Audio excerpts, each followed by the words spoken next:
전능하사 천지를 만드신 하나님 아버지를 내가 믿사오며 그 외아들 우리 주 예수 그리스도를 믿사오니 이는 성령으로 잉태하사 동정녀 마리아에게 나시고 본디오 빌라도에게 고난을 받으사 십자가에 못 박혀 죽으시고 장사한 지 사흘 만에 죽은 자 가운데서 다시 살아나시며 하늘에 오르사 전능하신 하나님 우편에 앉아 계시다가 저리로서 산자와 죽은 자를 심판하러 오시리라.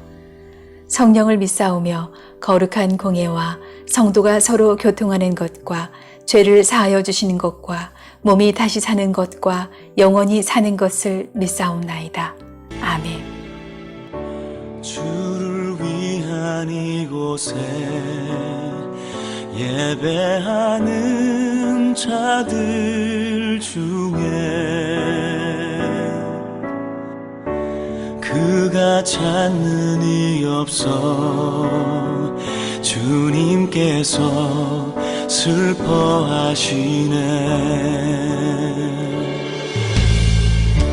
주님이 찾으시는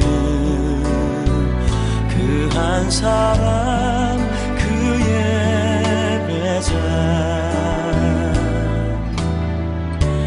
내가 그 사람 되길 간절히 주께 예배하네. 주 은혜로 이곳에 서 있네. 주 임재에 엎드려 절하네. 그 어느 것도 난 필요 없네. 주님만 경배해. 주 은혜로 이곳에 서 있네. 주 임재에 엎드려 절하네. 그 어느 것도 난 필요 없네. 주님만 경배해.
이곳에 서 있네.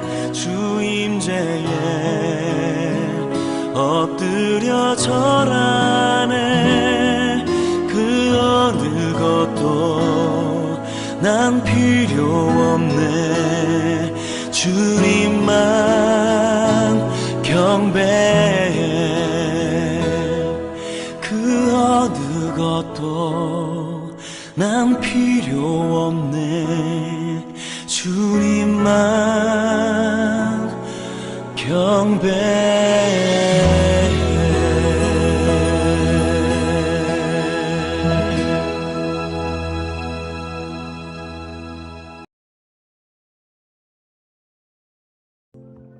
그런데 갑자기 온 이스라엘 사람이 왕에게 몰려와서 이렇게 말하였다.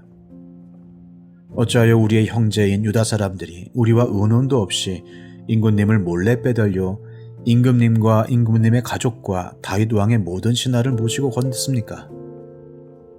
그러자 온 유다 사람이 이스라엘 사람에게 대답하였다. 우리가 임금님과 더 가깝기 때문이다. 너희가 이런 일로 그렇게 화를 낼 이유가 무엇이냐? 우리가 임금님께 조금이라도 얻어먹은 것이 있느냐? 임금님이 우리에게 조금이라도 주신 것이 있어서 그러는 줄 아느냐? 그러나 이스라엘 사람은 유다 사람에게 이렇게 말하였다. 우리는 임금님께 요구할 권리가 너희보다 10갑절이나 더 있다. 그런데 어찌하여 너희는 우리를 무시하였느냐? 높으신 임금님을 우리가 다시 모셔와야 되겠다고 맨 먼저 말한 사람이 바로 우리가 아니었느냐? 그래도 유다 사람의 말이 이스라엘 사람의 말보다 더 강경하였다. 사무엘하 20장. 그 즈음에 불량배 한 사람이 그곳에 있었는데 그의 이름은 세바였다. 그는 비그리의 아들로서 베냐민 사람이었다. 그는 나팔을 불면서 이렇게 외쳤다. 우리가 다윗에게서 얻을 몫은 아무것도 없다. 우리가 이새의 아들에게서 물려받을 유산은 아무것도 없다. 그러니 이스라엘 사람들아 모두들 자기의 집으로 돌아가자. 이 말을 들은 온 이스라엘 사람은 다윗을 버리고 비그리의 아들 세바를 따라갔다. 그러나 유다 사람은 요단강에서 예루살렘에 이르기까지 줄곧 자기들의 왕을 따랐다. 왕을 세우시는 하나님의 이야기 사무엘서. 압살론의 반역이 종식된 후에도 이스라엘의 갈등은 쉽게 끝나지 않았습니다.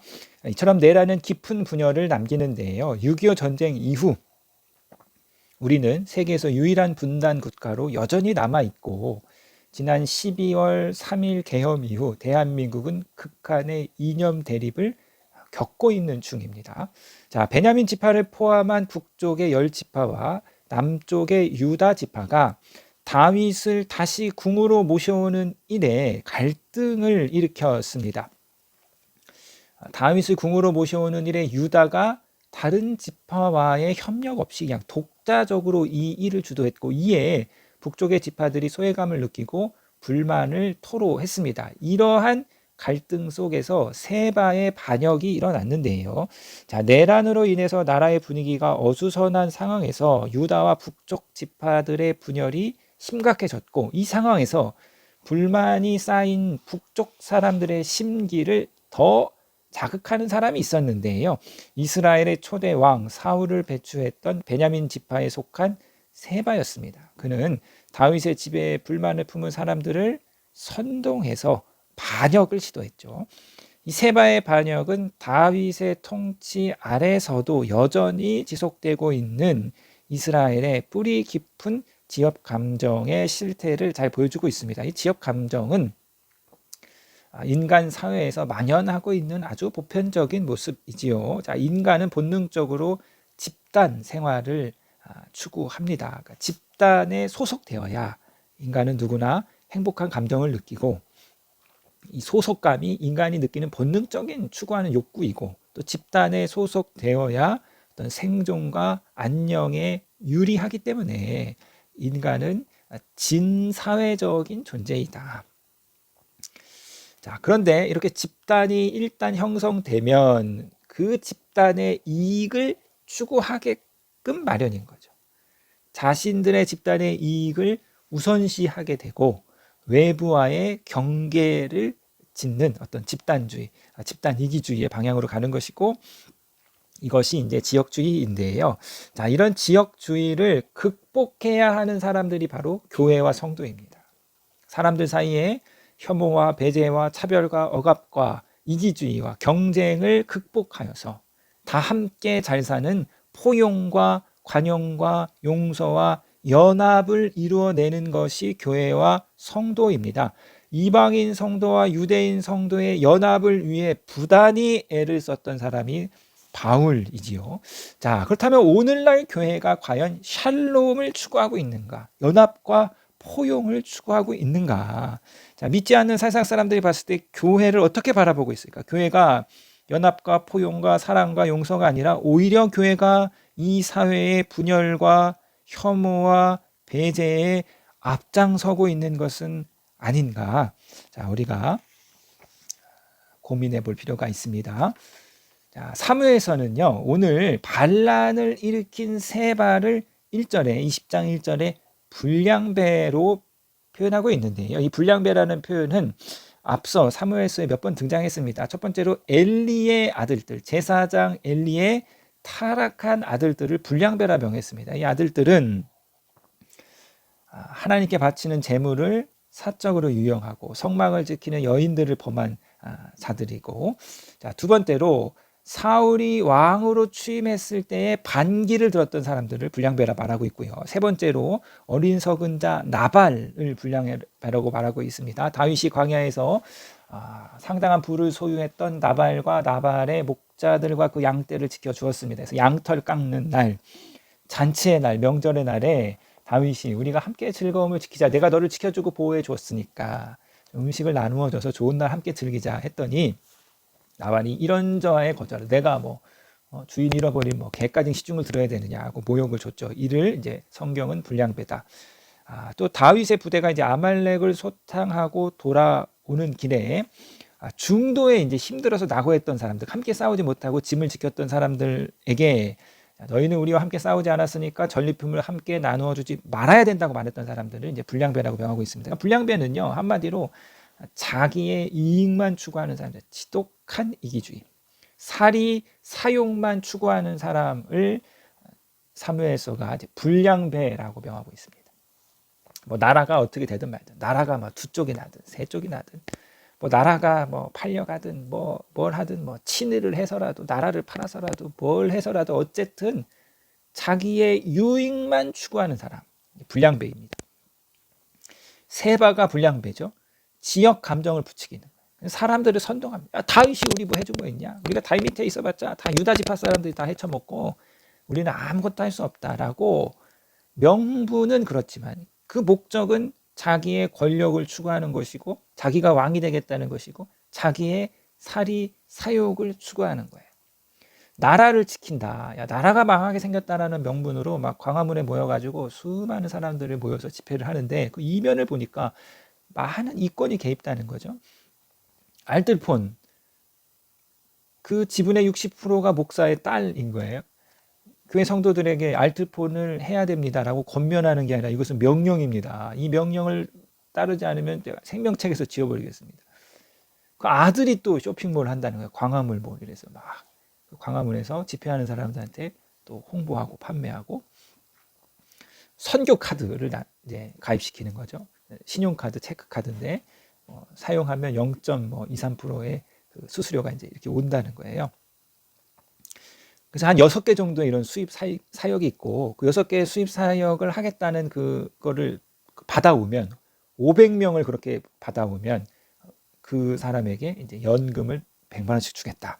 다단계 같은 거죠. 실제로 연금을 줬는지 안 줬는지 모르고요. 물론 이제 교회가 수익 사역을 할 수는 있죠.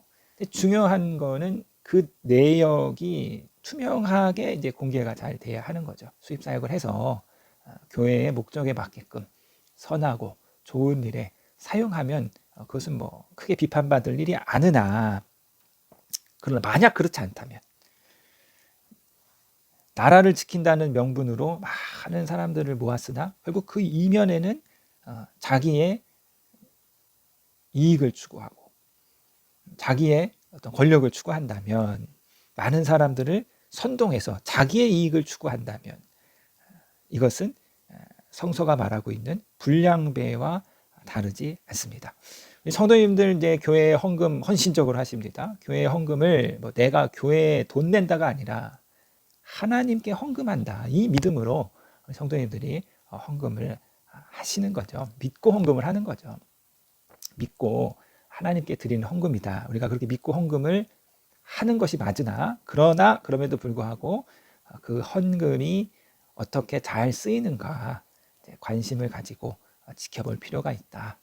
교회가 하나님께 드려진 헌금을 투명하게 잘 사용해야 할 의무가 있다. 타 종교를 비판해서 조금은 그렇지만, 그러나 개신교는 어쨌든 여하튼 대부분의 교회가 헌금을 투명하게 공개하고 있습니다. 그러나 타 종교는 어떻게 헌금이 쓰이는지, 얼마의 헌금이 들어오는지 알 수도 없고 그 헌금이 어디에 쓰이는지 아무도 모른다. 하늘도 모르고 땅도 모른다. 그러니까 투명하지 않은 곳에는 항상 이제 여러 가지 사적인 유용이 있기 마련입니다. 그러니까 자기의 유익을 위해서 지역 감정을 부추기고 타인을 선동하고 표면적으로는 명분을 내세우지만 그 이면에는 자기의 유익을 추구하는 사람, 이러한 사람을 오늘 성서가 불량배로 명하고 있고 사무엘서의 모든 불량배는 다 하나님의 엄중한 심판을 만났음을 기억하시는 저와 여러분 되시기를 주님의 이름으로 부탁드리겠습니다.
하늘에 계신 우리 아버지여, 이름이 거룩히 여김을 받으시오며 나라에 임하옵시며 뜻이 하늘에서 이룬 것 같이 땅에서도 이루어지이다.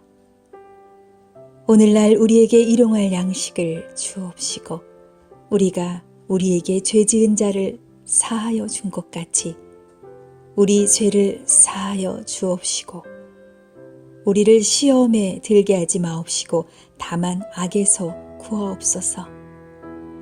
대개 나라와 권세와 영광이 아버지께 영원히 있사옵나이다. 아멘.